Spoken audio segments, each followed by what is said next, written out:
introduce our guests and visiting Rotarians. Hi, good afternoon, fellow Rotarians and other guests. It's my pleasure to introduce our guests today. We have three guests. If you would please stand when I call your name and remain standing until I finish, so we can give you a proper Rotary roll.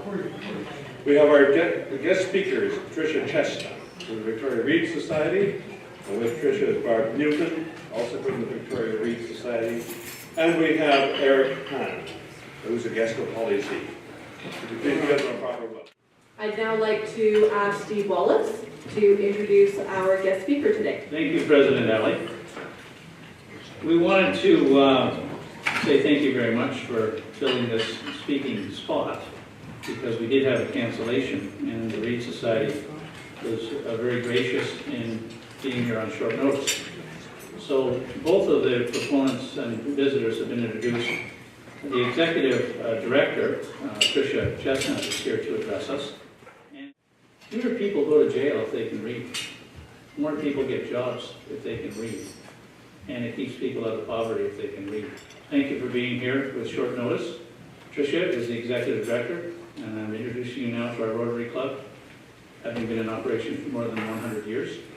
It's a very, very classy group, and we're going to have fun with them. I'm Tricia Chestnut. I'm the executive director of the Reed Society. I joined Reed in November of 2013. I've worked in social services in this community for the past 25 years. As a conservative member. I'm a transplant from Alberta and a very grateful. When I moved to Victoria in 1980, Reed was already a landmark in the learning community at 4 years old. Since 1976, the Reed Society has been designing individual remedial learning programs for children and youth. And since 1978, we've been offering literacy and remedial learning programs for adults across the community. A nonprofit society and registered charity, Reed was started by parents and teachers who saw the need for extra assistance with reading, writing, and mathematics. In 2016, Reed will celebrate its 40th anniversary of delivering remedial learning programs across the Greater Victoria region. In that time, Reed has delivered remedial services to more than 2,100 children, youth, and adults. Our vision remains the same. Everyone in society has the literacy skills to contribute to their full potential. In response to the emerging needs of our communities and to collaborate to make literacy and essential skills accessible to all, Reed held multiple meetings in 2013 and 2014 with First Nations leaders in Greater Victoria to discuss opportunities to deliver on-site, culturally appropriate remedial literacy and numeracy programs to First Nations families. The rider program is available to any First Nations child or youth who is not meeting expectations and who is from a low-income household. Students for this program in grades 2 and 3 will be recommended by the Director of Education of each First Nations community, Reed's program coordinator, and their own classroom teachers and school-based teams. Reed partners with community organizations to deliver literacy programs throughout Greater Victoria. We work with the Victoria Immigrant and Refugee Centre Society, delivering youth literacy classes for new Canadians, and the program is funded by Citizenship and Immigration Canada.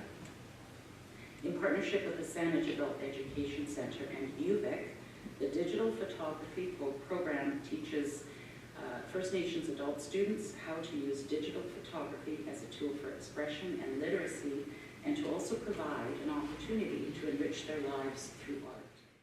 Reed delivers adult-based literacy programs through partnerships with GT Hiring Solutions to unemployed adults who need additional skills in preparation to re-enter the workforce.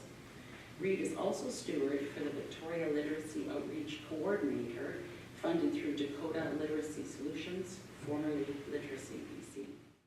In 2015, Reed will be meeting with the community stakeholders, partner organizations, families, funders, supporters, to develop accessible family literacy programs in the Greater Victoria region. Research shows us that increased literacy levels among parents and caregivers means more reading and literacy building activities in the home, preparing children for success in school and encouraging a lifelong love of learning and reading. I invite Linnell and Clark to come and chat with us about a couple of fundraisers, or maybe just one. Just one. Okay. Fellow Rotarians and honored guests, Linnell and I are here today just to tell you a little bit more about one of our fundraising initiatives that our major events committees put together. It's tying into the Times Wellness 10K on the 26th of April this year. Sister Lucy from St. John's, Mount St. John's Hospital Foundation, who was the team leader for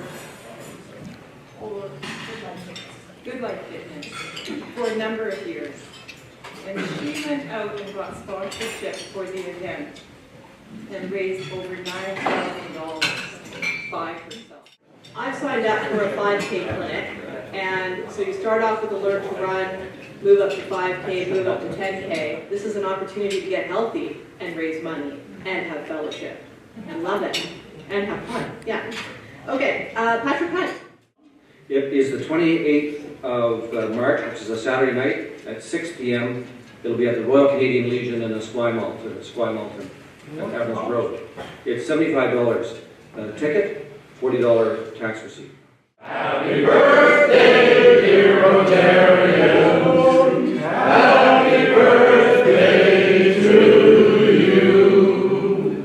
For the record, I stopped having birthdays. And the one, the only, Mr. Steve Wallace. I want Patrick to stand up again, because he is a statement for anti-bullying. Or, on the other hand, he hasn't changed his shirt in a week. But Denise, would you stand up, please? You slid in late, and then I had some sort of flashback, because if you look at Denise, and you look at the hanging judge behind him on the wall,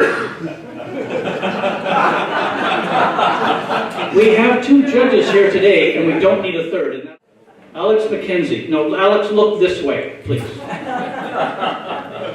Coming back from Palm Springs, the snowbird, it's $1 for you.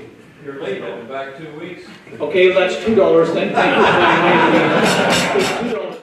Pretend that the red star on your name tag is more like a scarlet letter, Jim. And could you please pay a $1 fine to get your name tag back? And I'll deliver it to you shortly.